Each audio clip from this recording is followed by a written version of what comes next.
Bonjour à tous. Ici, on va continuer sur la programmation en langage C. Et ici, on va continuer sur le programme qui fait la conversion entre les degrés Celsius en Fahrenheit. Alors, nous avons fait déjà l'analyse dans la première partie de la vidéo. Et bien maintenant, on va faire le codage. Et je ne vais pas perdre pour que la vidéo ne soit pas trop longue.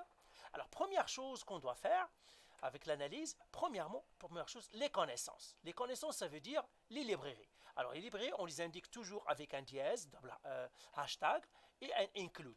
On va inclure quoi? Une librairie de connaissances. On va inclure toujours la librairie std. Elle est largement suffisante, input-output.h, parce qu'on veut que notre ordinateur sache au moins faire la multiplication et la division, sinon ça serait rien. Donc, librairie des connaissances. Librairie des connaissances nécessaires. Mais dans cette librairie-là, dans ce calcul que je veux, il n'y a que la multiplication, division, etc. Après, on a dit on a toujours besoin du main. Void, parce que le programme doit savoir par quoi commencer. C'est le main qui lui dit par quoi commencer. Il commence toujours et cherche le main pour savoir où commencer. Voilà main. Et maintenant, je vais revenir encore à mon analyse. Dans l'analyse ici, on a dit ce que je sais, ce que je cherche, mes calculs et réponses. Et en bleu, j'ai mis ce que je dois mettre pour l'ordinateur. Premièrement, dans ce que je sais, il y a une variable, un pigeonnier, je dois le déclarer. Et puis, il y a un printf, parce que je dois inviter l'utilisateur à me donner la température. Et un scanf, eh bien, je dois écouter, ça veut dire ce qu'il va me donner, je dois le mettre dans une variable. Le scanf, c'est pour l'écouter. Alors, on va le faire ici. Alors, première chose, la température. La température degrés Celsius, elle peut être en nombre à virgule. C'est pour cela que je vais faire float. Donc, float, C, point virgule. Et là, c'est la température. Température,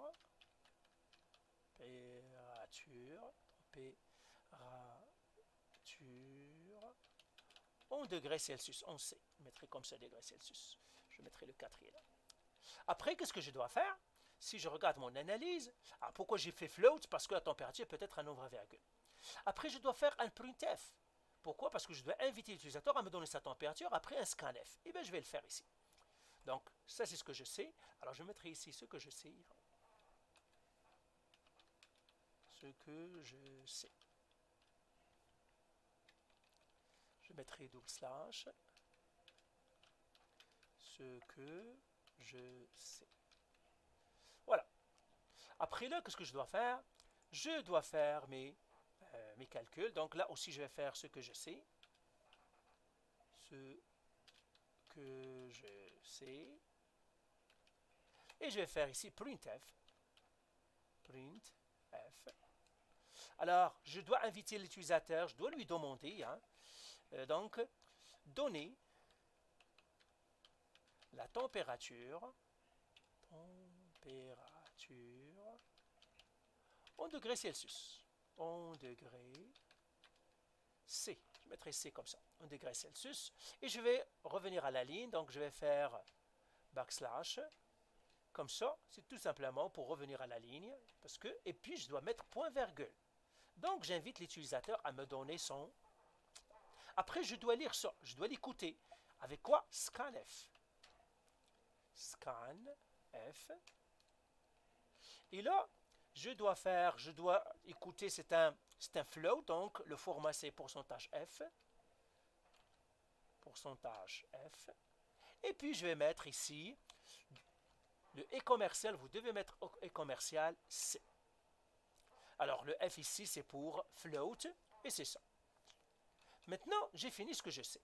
Ce que je sais, j'ai fait la variable et j'ai invité l'utilisateur à me donner la température, donc il va me donner les 40.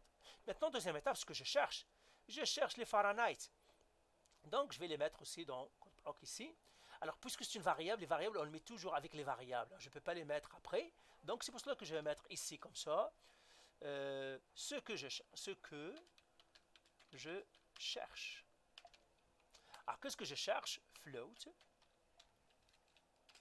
F. Point virgule. Et là, c'est tout.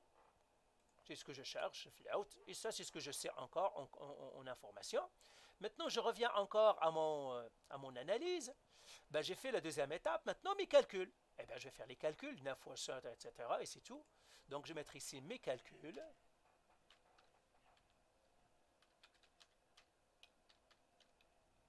Et je vais faire les calculs. Je vais faire les Fahrenheit égale 9 qui multiplie les Celsius, C, qui doit diviser 5, auquel je dois ajouter 32. C'est ça la formule, c'est ça mes calculs. Et est-ce que je sais faire la multiplication? Oui, parce que j'ai les connaissances pour. C'est ça pourquoi j'ai inclus le STD Input-Output. J'ai les connaissances pour. Ben voilà, j'ai fait ce que je cherche, mes calculs. Qu'est-ce qui reste? Ma réponse. Réponse c'est printf. Alors je pars et je vais faire un printf. Donc ici, réponse. Et là, je vais faire mon printf. Printf. Comme ça. La température en degrés Celsius, en Fahrenheit, je mettrai tout simplement un F et je mettrai 2 points ici. Alors ici, je vais laisser... Je vais revenir à la ligne, je vais faire un slash n pour revenir à la ligne. Et là, et comme ça, et je vais faire pourcentage F, parce que c'est le format. Le format dans le printf, toujours on le met à l'intérieur. Et puis je vais faire quoi? F. C'est ça. Alors voilà. Donc c'est tout. J'ai fini. Alors je vais sauvegarder mon programme et je vais regarder qu'est-ce que ça me donne. Donc je vais le rouler. Voilà. Alors les degrés Celsius c'est 40. Et je regarderai le Fahrenheit. Ah, le Fahrenheit, il me dit, voilà, la température en Fahrenheit est 104 degrés. Ben voilà. Allez, bye.